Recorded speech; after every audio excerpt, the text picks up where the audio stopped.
Mtu wa Mungu, najua umeokoka, najua unampenda Yesu, najua unaenda kanisa, lakini kuna vitu umejaribu kuombea kwa maisha yako. Kuna vitu umejaribu kuchange in your life na zimeshindikana.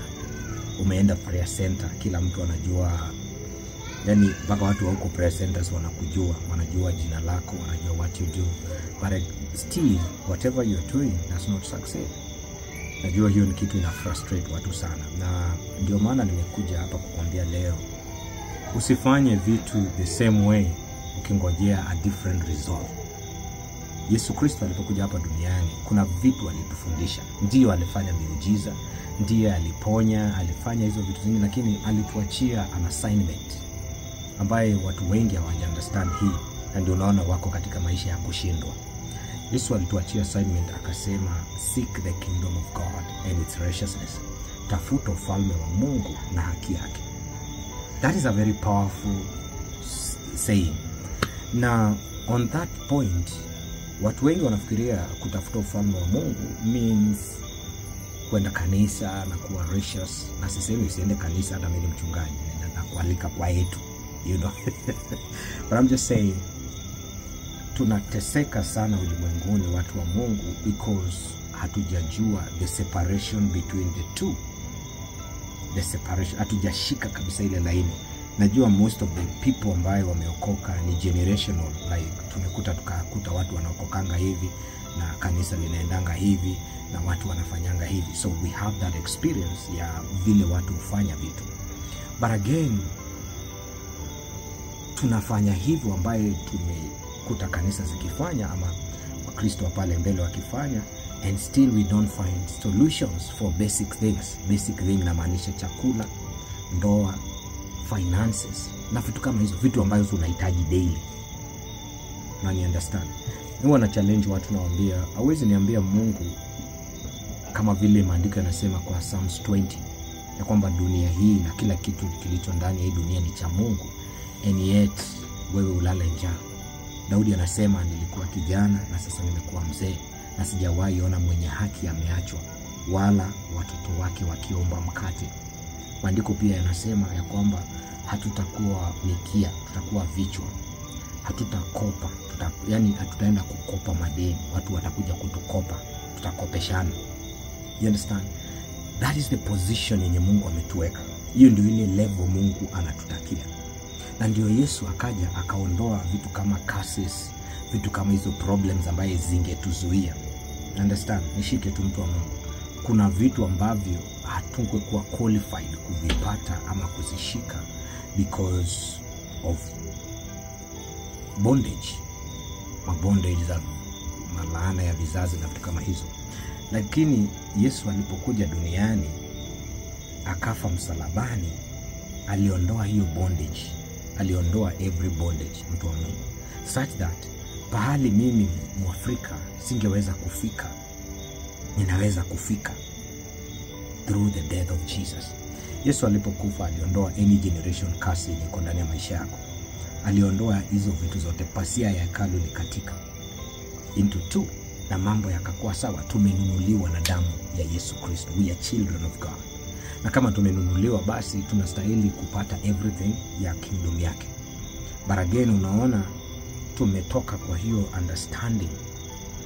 Na kuambia tu leo mtu wa Mungu, wakati umeokoka na wakati umepeana maisha yako kwa Yesu, you've received a new body, mwili mpya na maisha mapya, ya kale yameisha.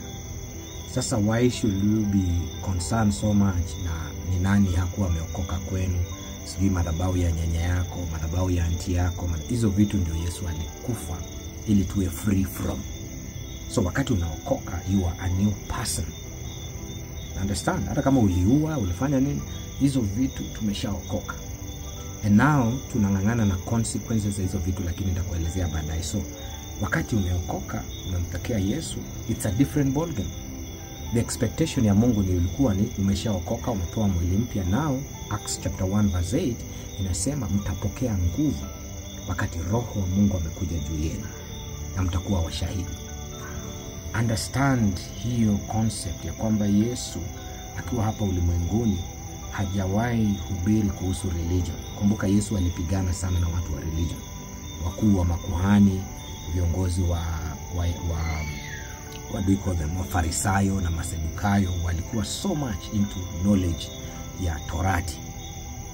And so Jesus came na akawaambia, it's no longer about Torati, it's no longer about that. I'm not removing anything from Torati yenu, siharibu anything.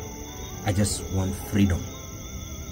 Wale anasema, when the sun sets you free, you'll be free indeed. So ukisha understand hiyo, utajua kwamba ukiangalia kwa dunia sasa, kuna hawa Wakristo aina mbili. Kuna wale wana deal sana na religion, religion, ati dini yetu inaenda hivi, kanisa letu linaenda hivi ndio kanisa iko. So mtego tumeingia ni kwamba tumefika mahali we are not even seeking God. Tunaangalia hii kanisa ndio strong, hii kanisa ndio strong. Wakristo wenyewe tunapigana ndani. Nimekuwa badili tutafute Mungu, tunangangana. Why? Because tumetoka from the original plan. The original plan yenye Mungu alikuwa naye, akatuma mwanawe pekee yake ili atukomboe. Nao tumepokea hiyo, tumeanza kuwa kama hao Mafarisayo. You understand? Tumekuwa Mafarisayo sana. Na Yesu akasema katika mafundisho yake yote, nataka uende usome the Gospels, Mathayo, Luke, John na Mark. Enda usome hizo, tunazitanga kwa theology synoptic Gospels. Synoptic because zinaongea kuhusu the same thing, the same person. Sote zimekuwa dedicated kuongea kuhusu Yesu. And so ukiangalia the main message yenye Yesu alileta duniani, it's all about the kingdom of God. It's all about ufalme. Ndio anatoa example, anasema ufalme wa Mungu unafanana na the good Samaritan. Ingine ni the prodigal son. Ingine ni nini? Tajiri alikuwa na shamba akaandika. Yani everything about Jesus alikuwa anaongea kuhusu the parables na anaongea kuhusu the kingdom of God. Na message ya mwisho akasema, tafuteni hii ufalme na hapo haki yake. Haki, ukitafuta hii ufalme kwa haki, hapo kwa haki ndio chakula iko. Kutafuta ufalme ina shida, watu wengi wanatafuta ufalme, ndio maana tumejaa kanisani, but hapa kwa haki, ili uwe mwenye haki. Understand? Huyu kuwa mwenye haki, it's a process ambaye lazima uondoe everything ambaye itakukosesha hiyo status ya kuwa mwenye haki. You understand? Na hii status ya kuwa mwenye haki inaletangwa na repentance. Hakuna mtu hana dhambi kwa hii dunia na hakuna mtu anyamkosea Mungu. Ukisoma Bible utakuta Samson alienda against God na akarepent na Mungu akamrudishia power. Ile aliomba, alisema apewe one more last chance na akapata. Everybody ambaye hata Paulo ndiye atuandikie vitabu, alikuwa anaenda Damascus kuua watu wa Mungu. Na ndio Mungu akampata pale, akaenda akaondolewa. Everybody anaweza badilika, including you. Unaweza kutoka negative into positive. That was the mission of Jesus. Na akasema hii ufalme ukiitafuta na haki yake, mengine yote mtazidishiwa. Kuzidishiwa ni hizo vitu ambazo mnahitaji, hizo vitu ambazo unaomba Mungu right now. Watoto wako wasome, maisha yako yabadilike, mambo yako yawe sawa. Hiyo kubadilishiwa na kuongezewa, kuzidishiwa, samahani, ndio Mungu alitupromise wakati tumekubali kuokoka na kumekubali kurudi katika ufalme wa mbinguni. Now that is the challenge I'm giving you kwa hii video. Angalia sana pahali huko, na question ya kwanza nataka kukuuliza, wewe uko hapa kung'ang'ana na religion ama uko hapa kutafuta the kingdom of God? Maana religion haiwezi kukupeleka popote. No. Kanisa itakupeleka popote, lakini ufalme wa mbinguni ndio utakupeleka pahali Mungu anataka uwe. Nilikuwa nasoma story ya Zakayo, na Zakayo alipanda mti akamuona Yesu. Yesu akamwambia umeokoka, na hata akamuita kwa dina. Wakaenda wakafanya banquet ya chakula ya jioni. Zakayo akasema, yeyote ambaye nimenyang'anya nitamrejeshea. Akaambiwa the kingdom imekuingilia. Now you are in the kingdom. Many people hawajajua your identity, na ndio hiyo point yangu ya kwanza. Know your identity in God. Who are you before God? Mungu anakuangalia kama nani? Mungu anakuita nini? Mungu anakuita aje? Mungu anakuona as who? That is a question. Who does God see you as? Mungu anakuona kama mtoto wake, but have you received the kingdom? Ama uko hapo tu mambo ya religion? Hujaiona watu ambaye hawaja understand hii identity yao, ndio wamejaa kwa prayer center, ndio wanaenda pale. Na sisemi ni mbaya, hata siko kwa maombi, endelea kuomba, but utakuta unaomba sana na mambo haifanyiki. Hata the more unaomba ndio mambo yanaharibika sana. Hata the more unang'ang'ana ndio mambo yanazidi kuharibika. Hujaingia kwa kingdom. Kwa hii kingdom ya Mungu hakuna confusion. Kwa hii kingdom ya Mungu hakuna pain. The blessings of God do not add any sorrow. You understand? Mimi ninakuambia leo, just know your identity before God. Wewe ni nani mbele za Bwana? Ukishajijua ya kwamba wewe ni mtoto wa Mungu, you will do things differently. You understand? Utafanya vitu differently. Yesu akahubiri tu kwa hiyo parables, anaongea kuhusu the kingdom of God. Anasema ufalme wa Mungu umefananishwa na mwana mpotevu ambaye alienda akamaliza mali yake na akaishiwa baadaye. Na maandiko yanasema kwamba huyo mwana mpotevu alifika mahali akaanza kutamani kula na nguruwe. Alianza kutamani kula na nguruwe.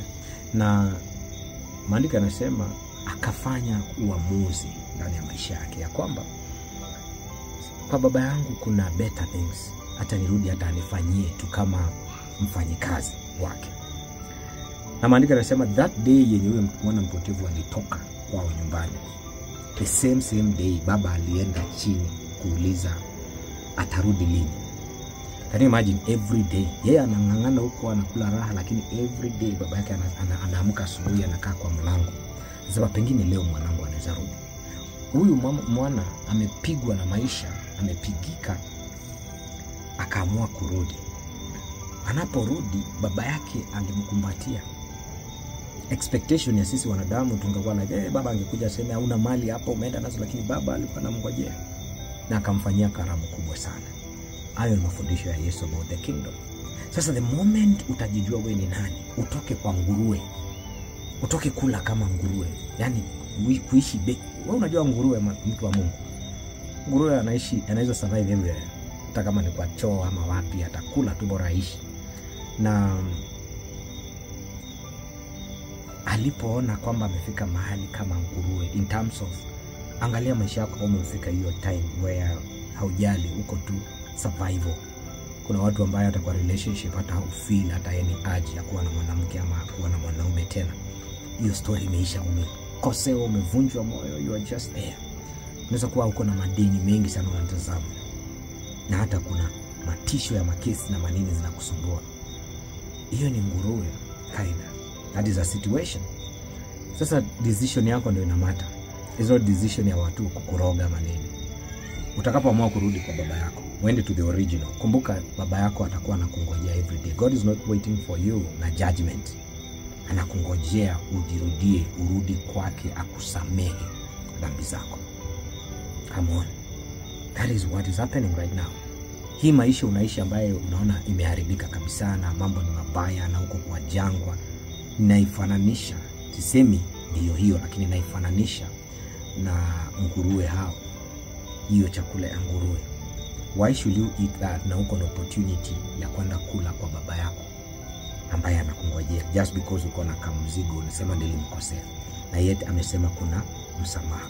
Just know your identity, know who you are before God. Kuna msamaha wa dhambi na kuna opportunity. Number 2, ukishajijua hivyo, take action. Take action positively, ukijua kwamba hii dunia ni ya Mungu na wale watu wote wako kwa hii dunia ni wa Mungu. Enda usome Zaburi 20. The earth belongs to God. Anasema the world. Nimeongea mara mbili, the earth and the world. Zote ni za Mungu. Na kama yote ni ya Mungu, why don't you take action and claim? After all, the kingdom of God is a suffer violence, and the violent enough will take it by force. Sasa wewe ukikaa hapo ukijihurumia na kusema venye utajinyonga, kusema venye utatoka kwa hii dunia, kusoma venye unaonewa, hauoni kuna shida hapo. Take action. Najua kuna wakati tuna take action, lakini we take action in a wrong dimension. Unaenda kwa madiviner kuombewa. Najua hata sasa pengine uko na kachumvi mahali unaomba naye ama kamaji umepewa. Enda utupe hizo vitu. Enda utupe hizo vitu. I want you to take the real action. Hii ufalme wa Mungu ni ya wenye nguvu. Haitaki wanyonge. Nguvu. Lazima ujinyime vitu kwa hii mwili. Lazima uheshimishe huu mwili. Sijale nitaleta mafundisho ya fasting baadaye, but lazima hii mwili itii na ujue kwamba chochote ninachoomba nina deserve mbele za Bwana. You say that, na deserve hii mbele za Bwana, and so I'm not going to ask kitu ya mwingine ama ati baraka ilikuwa ya mtu mwingine. No, this is mine. Amesema kabla hata hii dunia iumbwe, kabla tuingie kwa tumbo za mama zetu, alikuwa ametujua na akasema ako na mipango mizuri juu ya maisha yetu. Nao kama utakapo decide kurudi na kuteka action kutafuta ufalme wa Mungu, underline hiyo neno kutafuta. Kama ingekuwa rahisi ungepokea tu, lakini kutafuta, maana kuna vitu lazima uachane nazo. Kuna hali ambayo lazima utoke, kuna change lazima uwe nayo. Kisha amua kutafuta hii, go for it. Jua that everything kwa kingdom ya Mungu ni possible. Ndio maana Yesu alitufunza in all those parables. Wacha kusema venye umezaliwa kwa familia mbaya, familia yenye haina sijui nini, background inakaje. Chana hizo ziko na zitaendelea. Ndio Yesu akasema maskini mtakuwa nao tu na wataendelea kuwa. Wakati yule kahaba alikuja kumuosha miguu na mafuta, so kumbuka kina Petero walikuwa wameanza kulalamika. And now ukikubali kingdom of God, take action. Learn. Watu wa Mungu wanapotea kwa kukosa maarifa. Learn everything about prayer. Ni prayer gani inawaka? Leo hii kuna watu ambao wanapigana tu na mapepo. They don't know mapepo yako wapi. Hawajui ni kazi gani mapepo yanafanya. Let me tell you. Paulo ameweka kwa Ephesians chapter 6 ya kwamba tupigane vita za mwili na damu. Kuna principalities, kuna nini. Hayo maneno amerusha hapo, si tu random words amerusha. No, it's not just random words.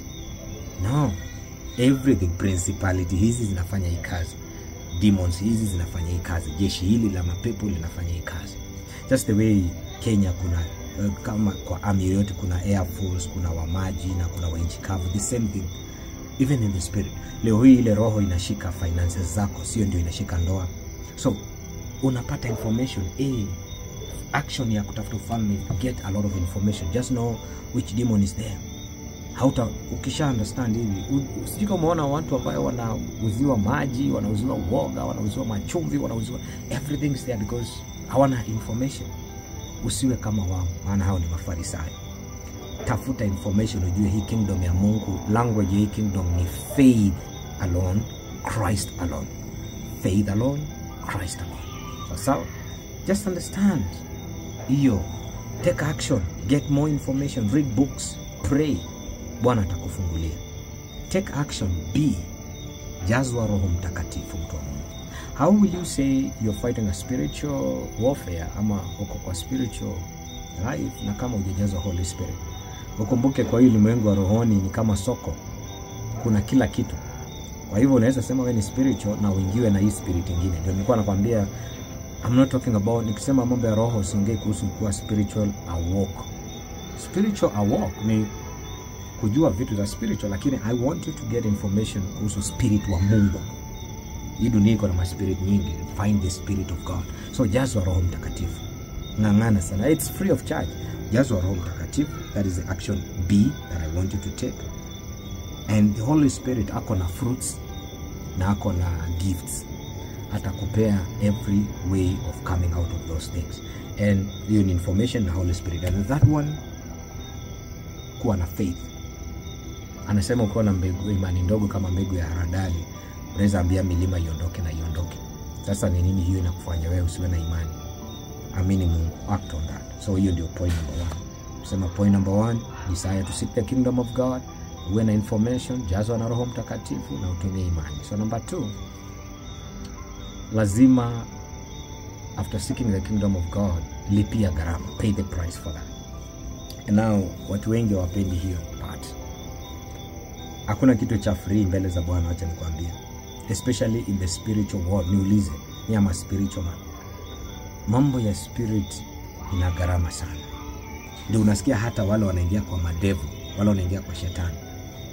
Unakuta mtu yes ni devil worshiper, anaitishwa watoto, anaitishwa mama, anaitishwa baba, like it's a very huge price to pay. Kwa hii side nyingine. Lakini pia kwetu sisi rohoni, we need to pay that price. Lazima ujiondoe katika normal trust in God and lean not on your own understanding. Lazima uanze kujua kwamba gharama unailipa ndani ya Bwana iko na matunda yake. Lazima ujizoeshe ku fast and pray. Kuna vitu ambayo Roho Mungu atakukataza. Kuna wakati mimi naamkanga nasema leo naenda pale fulani, Roho Mungu ananiambia hapana. Yani like pay the price for that. Sijui nita expound aje ili uweze kuelewa, but jua tu mambo ya Mungu yako na gharama yake. Are you ready for that? Ama unataka tu kuishi kama cool kid? Hakuna cool kids kiroho. Rohoni, mambo ya rohoni hakuna kuwa cool kid. You really have to pay the price for that in real life.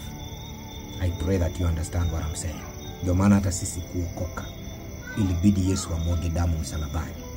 Najua ndio ukapate kulipia usichana, ukae bado msichana, usikue mama. Ulilipa price sometimes ya kutoa mimba. Ndio uwe nini, kuna prices ulilipa kwa ulimwengu wa dunia. Nao kwa kingdom of God ndio shine. Lazima pia ulipe gharama. Talk to me, nitakuelezea what I'm talking about pale ndani. Kisha lipa price. The third point I want you to do ni hii. I want you to walk by faith, not by sight. You understand? Tembea kwa imani. I want you to walk by faith. Don't walk by sight. Usiwalk tu na sight, usiwalk tu na kuona vitu na because vitu vyenye unaona hapa duniani sio hivyo viko rohoni. Ulimwengu wa kiroho ni another different world. Anza kuomba Mungu ujue vitu za rohoni ziko aje. Otherwise ukijaribu kusolve vitu za rohoni na physical, you will not succeed, man. Unaweza kuta kotini ziko, gereza ziko, nini ziko, but spiritually we don't work like that. It doesn't work like that.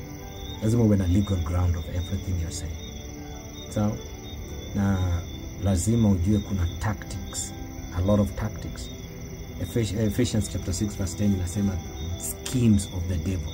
Put on the full armor ili uweze win against the schemes of the devil. You know, sijui kama unajua zile schemes zinawekwa against you, but don't worry.